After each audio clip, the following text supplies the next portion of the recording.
Go back to your father. Go and sleep with your boyfriends there. You killed my son with your unfaithfulness. And now you want to eat his sweat? Out! At exactly 12 noon, Uncle Jude walked into the parlor with a heavy iron chain and a new padlock. Uncle Chuka was behind him, carrying a black garbage bag. "Time is up, Nneka," Jude said, his voice cold and final. "I told you to pack. Since you want to be stubborn, we will help you." He reached out and grabbed Nneka by the arm, trying to pull her toward the door.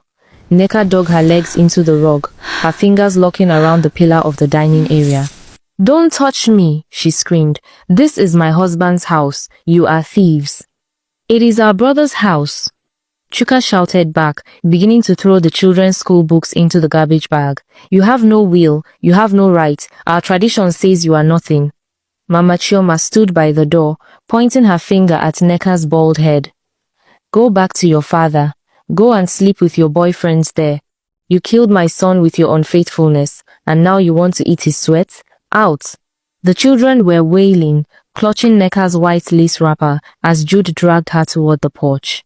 The neighbors in the estate peeked through their curtains, but no one moved. It was a family matter, and in the face of such heavy accusations, they chose to stay silent. Just as Jude pushed Nneka onto the hard concrete of the driveway, a silver Lexus SUV screeched to a halt at the gate. The driver didn't wait for the gate to be opened. He laid on the horn until Chuka, confused, went to slide the bolt. A man stepped out. He was dressed in a dark charcoal suit, carrying a thick leather briefcase. His face was set in a mask of absolute fury. "Mr. OK?" Nneka whispered, her voice breaking. She collapsed onto her knees, not from weakness, but from relief. "What is going on here?" Mr. OK shouted, his voice echoing off the walls of the compound. He walked straight to Jude and shoved a hand against his chest, forcing him to let go of Nneka's arm. "Who are you?" Jude demanded, trying to look brave. "This is a family issue. Get out." "I am Obinna's lawyer, Mr. OK said, his eyes flashing. "I arrived back in the country last night and saw the 24 missed calls from this woman's friend. I went straight to my office." Mr. OK opened his briefcase and pulled out a thick document with a gold seal. He held it up in front of Jude's face. "You said there was no will, Mr. OK said, his voice dropping to a dangerous whisper. "Obinna was a smart man. He knew his family. He came to me a year ago. This is a legally binding will and a living trust." Jude reached out to snatch the paper, but Mr. OK pulled it back. "Don't even try it. The original is in the High Court's vault. This document states clearly that this house, the cars, and all bank accounts are tied into a trust for Chidi, Somi, and Toby.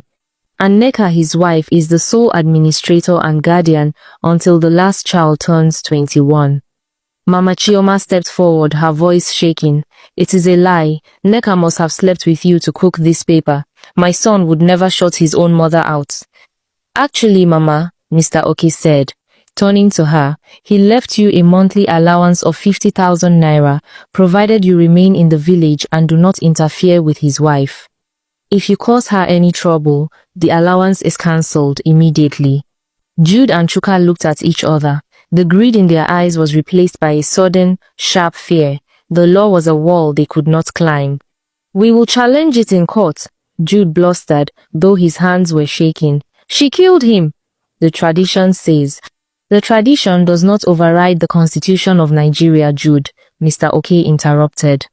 "And as for your accusations of her sleeping around, I suggest you keep them for the defamation suit I am filing against you tomorrow morning.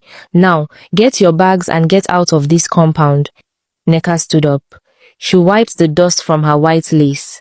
She looked at Mama Chioma, who was suddenly trying to look small and pitiful. "Nneka, my daughter," the old woman started, her voice cracking. "You know I was only trying to protect the children. I can stay.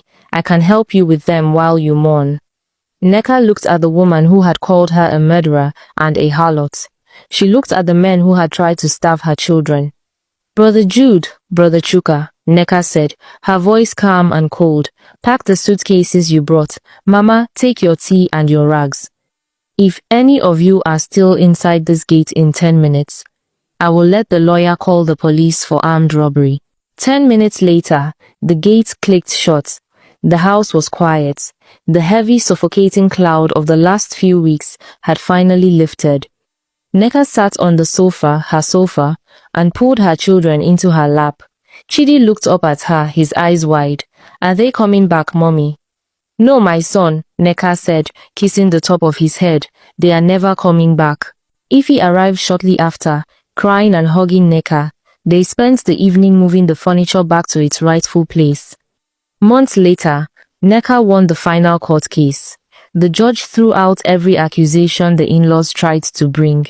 Nneka remained in her home, her head of hair growing back thick and strong. She was no longer just a widow. She was a woman who had stood in the fire and refused to burn. As she sat on the veranda one evening, watching the children play under the same sun Obinna used to love, she whispered to the wind, "We are okay now, Obinna. We are home."